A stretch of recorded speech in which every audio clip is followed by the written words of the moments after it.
ലോകാത്ഭുതങ്ങളിൽ ഭൂമിയിൽ ഇന്നും പ്രശസ്തമായ ഒന്നാണ് താജ്മഹൽ. മുഗൾ സാമ്രാജ്യത്തിന്റെ കെട്ടിട നിർമ്മാണത്തിന് ഉദാഹരണമായി കരുതപ്പെടുന്ന ഒന്നാണ് ഈ താജ്മഹൽ.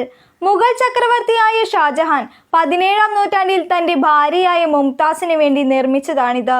ഈ താജ്മഹൽ ആഗ്രയിലെ യമുന നദിയുടെ തീരത്തായിട്ടാണ് സ്ഥിതി ചെയ്യുന്നത്. താജ്മഹൽ ലോകത്തിന്റെ ശ്രേണി ചിഹ്നമായി പ്രശംസിക്കപ്പെടുന്നു. ഇങ്ങനെയുള്ള ഈ താജ്മഹലിനെ കുറിച്ചുള്ള ചില വിവരങ്ങൾ ഈ വീഡിയോയിൽ കാണാം. ഷാജഹാന്റെ ഭാര്യയായ മുംതാസിന്റെ യഥാർത്ഥ പേര് അർജുമൻ ബാനു ബീഗം എന്നാണ്. ഷാജഹാനെ വിവാഹം കഴിക്കുമ്പോൾ തന്റെ പേര് മുംതാസ് മഹാൻ എന്ന് മാറ്റപ്പെടുകയായിരുന്നു. ഷാജഹാന്റെ 7 ഭാര്യമാരിൽ 4ാമത്തെ ഭാര്യയാണ് മുംതാസ്. ഇവർ 1631 തന്റെ 39ാമത് വയസ്സിൽ 14ാമത്തെ പ്രസവത്തോടെ മരണപ്പെട്ടു. താജ്മഹലിന്റെ ഉൾഭാഗത്ത് ചില രഹസ്യ അറകളും പാതാള തുരങ്കവും നിർമ്മിച്ചിട്ടുണ്ട്. ഈ അറകളിൽ ഇപ്പോഴും ആർക്കും പോകാൻ അനുവാദമില്ല. എന്നാൽ താജ്മഹൽ ഒരു ശിവാലയമാണെന്നും ഇതേക്കുറിച്ചുള്ള തെളിവുകളും ശിലകളുമാണ് ആ പൂട്ടിയ രഹസ്യ അറയ്ക്കുള്ളിൽ വെച്ചിരിക്കുന്നതായി പലരും വിശ്വസിക്കുന്നുമുണ്ട്. താജ്മഹലിന്റെ ഉൾഭാഗത്ത് ഒരു ചെറിയ കനാലുമുണ്ട്. എന്നാൽ ഈ കനാലിന്റെ ഉത്ഭവം എവിടെ നിന്നാണ് ആരംഭിക്കുന്നത് എന്നത് ഇതുവരെ ആർക്കും അറിയാൻ കഴിഞ്ഞിട്ടില്ല. 20ാം നൂറ്റാണ്ടിൽ നടന്ന യുദ്ധങ്ങളിലെ ആക്രമണങ്ങളിൽ നിന്നും സംരക്ഷിക്കുവാൻ താജ്മഹലിന്റെ മുകൾ ഭാഗം മുള കൊണ്ട് സുരക്ഷിതമായി സ്ഥാപിച്ചിരുന്നു. അതുപോലെ തന്നെ 1971 ഇന്ത്യ പാകിസ്ഥാൻ യുദ്ധത്തിൽ താജ്മഹലിന് ചുറ്റും പച്ച നിറത്തിലുള്ള തുണി കൊണ്ട് ചുറ്റി സംരക്ഷിച്ചിരുന്നു.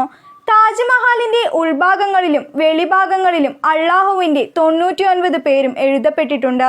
താജ്മഹലിന്റെ അടിത്തറ മുഴുവനും മരത്തടികൾ കൊണ്ടാണ് നിർമ്മിച്ചിരിക്കുന്നത്. ഈ മരത്തടികൾ യമുന നദിയിൽ നിന്നും ലഭിക്കുന്ന ഈർപ്പം കാരണം ഇപ്പോഴും നശിക്കാതെ നിലനിൽക്കുന്നു. യമുന നദിയില്ലെങ്കിൽ താജ്മഹൽ പല വർഷങ്ങൾക്ക് മുമ്പ് തന്നെ നശിച്ചു പോയിട്ടുണ്ടാവുമെന്ന് ഗവേഷകർ പറയുന്നുണ്ട്.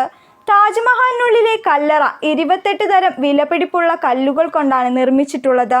1857 ഇന്ത്യയിലുണ്ടായ കലാശത്തിൽ കല്ലറയുടെ വെളിഭാഗമുണ്ടായിരുന്ന പല വിലപിടിപ്പുള്ള കല്ലുകളും നഷ്ടപ്പെട്ടതായി പറയപ്പെടുന്നു.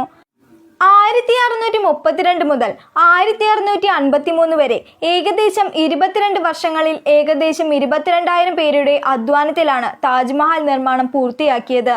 താജ്മഹൽ നിർമ്മാണത്തിന് ആവശ്യമായ വസ്തുതകൾ കൊണ്ടുവരുന്നതിന് 1000-ലധികം ആനകളെ ഉപയോഗിച്ചിട്ടുമുണ്ട്. താജ്മഹൽ അതിരാവിലെ ഇളം ചുവപ്പ് നിറത്തിലും പകൽ വെളിച്ചത്തിൽ വെള്ള നിറത്തിലും രാത്രി സമയങ്ങളിൽ നിലാവിന്റെ വെളിച്ചത്തിൽ സ്വർണ്ണ നിറത്തിലും തോന്നും. താജ്മഹലിനെ ഏത് ദിശയിൽ നിന്ന് നോക്കിയാലും ഒരേ അളവിലും ഒരേ രൂപത്തിലും തോന്നും. എന്നാൽ ഉള്ളിലെ കല്ലറകൾ രണ്ടും വ്യത്യസ്ത അളവുകളിലാണ് നിർമ്മിച്ചിരിക്കുന്നത്. മുംതാസിന്റെ കല്ലറയേക്കാൾ ഷാജഹാന്റെ കല്ലറ അല്പം വലിപ്പമുള്ളതാണ്. താജ്മഹലിന്റെ തൂണുകൾ അല്പം പുറത്തേക്ക് ചെരിഞ്ഞു നിൽക്കുന്നത് പോലെയാണ് നിർമ്മിച്ചിരിക്കുന്നത്. കാരണം ഭൂമികുലുക്കം എന്തെങ്കിലും സംഭവിച്ചാലും താജ്മഹലിന്റെ മുകളിൽ വീഴാതെ പുറത്തേക്ക് തന്നെ വീഴും. അക്കാലത്ത് തന്നെ താജ്മഹലിന്റെ നിർമ്മാണം പൂർത്തിയാക്കുവാൻ ഇന്ത്യൻ രൂപയിൽ ഏകദേശം 32 കോടികൾ ചിലവാക്കിയാണ് നിർമ്മിച്ചിരിക്കുന്നത്. അതായത് ഇന്നത്തെ മൂല്യത്തിന് ഏകദേശം 7000 കോടികൾ വേണ്ടിവരും.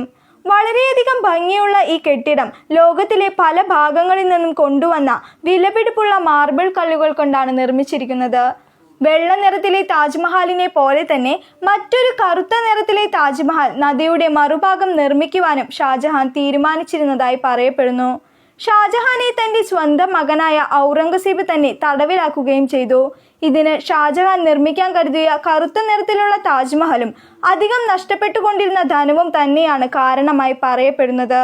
ചക്രവർത്തി ഷാജഹാൻ താജ്മഹൽ പോലുള്ള മറ്റൊരു കെട്ടിടം ഇനി നിർമ്മിക്കപ്പെടാൻ പാടില്ല എന്നതിൽ വളരെയധികം കർശനമായിരുന്നുവെന്നും അതിനാൽ താജ്മഹലിന്റെ നിർമ്മാണം പൂർത്തിയായി ഉടൻ തന്നെ അതിൽ ജോലി ചെയ്തിരുന്ന എല്ലാവരുടെയും കൈകൾ വെട്ടിക്കളഞ്ഞതായി ഒരു കഥയും പറയപ്പെടുന്നുണ്ട്. എന്നാൽ ഇത് ഊർജിതപ്പെടുത്തുന്ന തെളിവുകളൊന്നുമില്ല. വർഷത്തിൽ 40 ലക്ഷത്തിലധികം ആൾക്കാർ താജ്മഹൽ സന്ദർശിക്കാൻ എത്തുന്നുണ്ട്. അതിൽ 2 ലക്ഷത്തിലധികം ടൂറിസ്റ്റുകൾ പുറം രാജ്യങ്ങളിൽ നിന്നും വരുന്നവരാണ്.